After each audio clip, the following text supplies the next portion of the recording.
성경 읽기의 가장 큰 고비라고 불리는 책, 바로 레위기 이야기를 시작해 볼게요.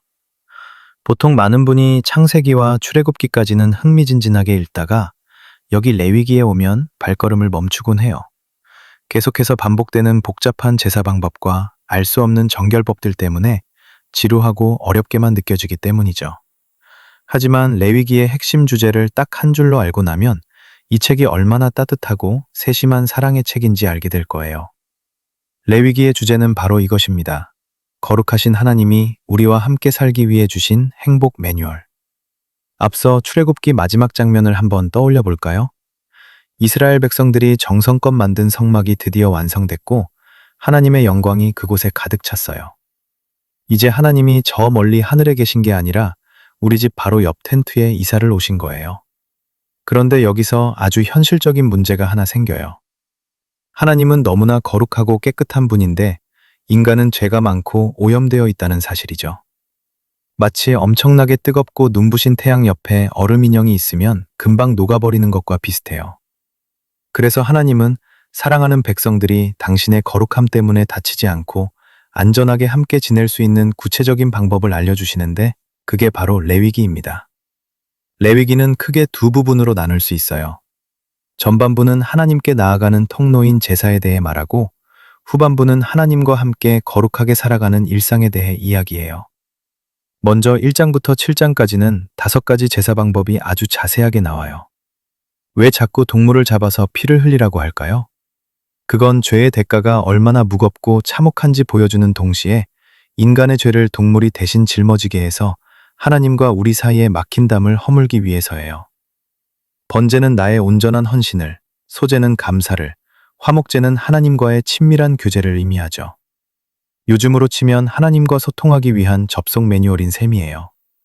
하나님은 이런 정성 어린 과정을 통해 너희의 잘못을 용서하고 너희와 다시 뜨겁게 만나고 싶다는 마음을 전하고 계신 거예요. 그 다음 11장부터 15장까지는 정결함에 대한 법들이 나와요.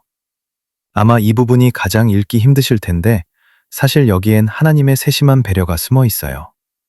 먹어도 되는 음식과 안 되는 음식, 피부병이 생겼을 때의 대처법, 집안에 곰팡이가 피었을 때의 관리법 같은 아주 시시콜콜한 일상의 규칙들이거든요. 이걸 단순히 고리타분한 위생수칙이라고 생각하면 안 돼요.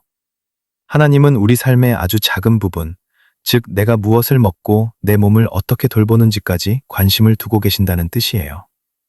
거룩함은 성전 안에서만 이루어지는 게 아니라 우리 집 부엌에서 그리고 우리 일상 속에서 시작된다는 걸 가르쳐 주시는 거죠. 그리고 레위기의 정중앙인 16장에는 대속죄일이라는 아주 중요한 날이 나옵니다. 1년 동안 쌓인 이스라엘 전체의 모든 죄를 싹 씻어내는 일종의 대청소 날이에요. 이날은 아사셀 염소라는 특별한 의식을 치르는데 염소 한 마리에게 모든 죄를 뒤집어 씌워 광야 멀리 보내버려요. 우리의 죄가 다시는 돌아오지 못할 곳으로 완전히 떠나갔다는 걸 눈으로 보여주시는 거죠. 하나님은 이날을 통해 인간의 어떤 흉악한 죄라도 완벽하게 씻어내고 다시 시작할 기회를 매년 주셨어요. 마지막으로 17장부터 끝까지는 이웃과의 관계에서 어떻게 거룩하게 살 것인지를 다뤄요.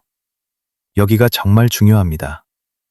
여기서 그 유명한 말씀인 내 이웃 사랑하기를 내 몸과 같이 하라는 구절이 나오거든요. 레위기는 말합니다. 하나님을 사랑하는 사람은 가난한 사람을 위해 밥모퉁이의 곡식을 다 거두지 말고 남겨두어야 한다고 말이죠. 장애인을 비웃지 말고 고아와 과부를 돌봐야 하며 물건을 팔 때는 정직한 저울을 사용해야 한다고요.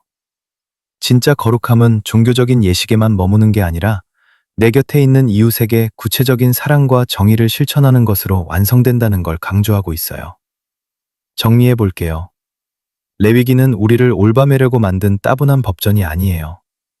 오히려 죄인인 우리가 어떻게 하면 거룩한 하나님 옆에서 죽지 않고 안전하게 평화를 누리며 살 수 있을까를 고민하신 하나님의 눈물겨운 배려가 담긴 책입니다. 하나님은 레위기 내내 이렇게 말씀하세요. 내가 거룩하니 너희도 거룩해라. 이 말은 너희를 심판하겠다는 협박이 아니라 너희도 나를 닮아 이 세상에서 가장 아름답고 품격 있는 삶을 살았으면 좋겠다는 간절한 초대장과 같아요. 이제 레위기를 읽으면서 우리 일상의 아주 작은 부분까지 찾아오셔서 동행하기 원하시는 하나님의 그 뜨겁고 세심한 사랑을 한번 느껴보시길 바랄게요. 이 지루해 보이는 법들 사이사이에 숨겨진 하나님의 따뜻한 숨결을 찾다 보면 레위기는 더 이상 고비가 아니라 은혜의 책이 될 거예요. 자, 그럼 레위기라는 거룩한 초대장 속으로 함께 들어가 볼까요?